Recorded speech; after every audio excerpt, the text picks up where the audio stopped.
wow, what do you know? It's time for the Pocket Knife Show. Hey, it's Mike on the mic again for another episode of the Pocket Knife Podcast. There's this guy in town, Dwayne, who tunes pianos and builds and repairs organs. You know, organs, the instruments old-time churches use but have no relevance in modern society. We're into guitars and drums and keyboard pads, which ironically have rock organ samples worship bands use as background fill during ethereal worship songs. You know I'm right. It's kind of funny. Anyway, Dwayne hand-built an organ for a church about a half mile from our church, and a week or two or three, maybe a month ago, he presented a number of pieces at the instrument's dedication. I honestly wish I could have been there, but I had other obligations on the day in question.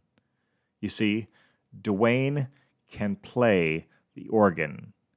He's played at Carnegie Hall. He did so not too long ago and then returned to town and offered some of what he'd played there to the local arts scene.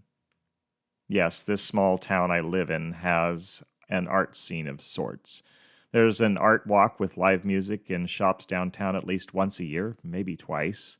Concerts are not uncommon at the college, and small recitals pop up in the museums from time to time. Sometimes there's live music for an evening at a local coffee shop, and dare I say it, most of these performances are good. Some far above average. Back to the organ concert. My mom and a bunch of others were in attendance at the dedication. They listened with rapt attention as Dwayne tickled the ivories. Is that just a piano phrase? Anyway, and they all enjoyed cake and pie and ice cream together afterward and talked about how wonderful the music was. This is what happens every time Dwayne offers up his best for the community. Some of you cannot imagine enjoying organ music. You'd have looked at the poster for Dwayne's Not Your Typical Organ Concert and walked on past. You wouldn't have looked for the date and time. Thanks, but no thanks. I won't condemn you for your dislike of old people's music, but I will tell you there's good art out there if you're willing to stretch yourself a bit. Get out of the rut you're in. Live a little. I say this knowing, for the most part, my life is as in a groove as anyone else's. I have preferences for all kinds of things. Music, art, food, entertainment, preaching style, decor, architecture. Let me save us a little time. I have opinions on almost everything. You do too, right?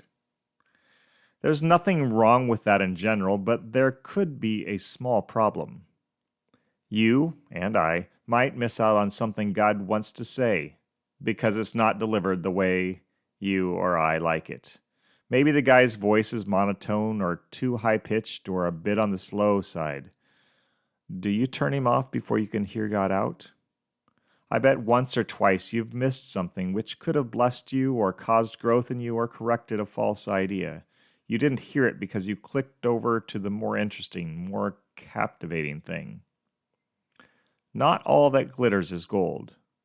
Not everything which is dull is great either, but before you flit from this thing to that, pause. Consider this question. What might I miss if I don't give this guy a minute or two more?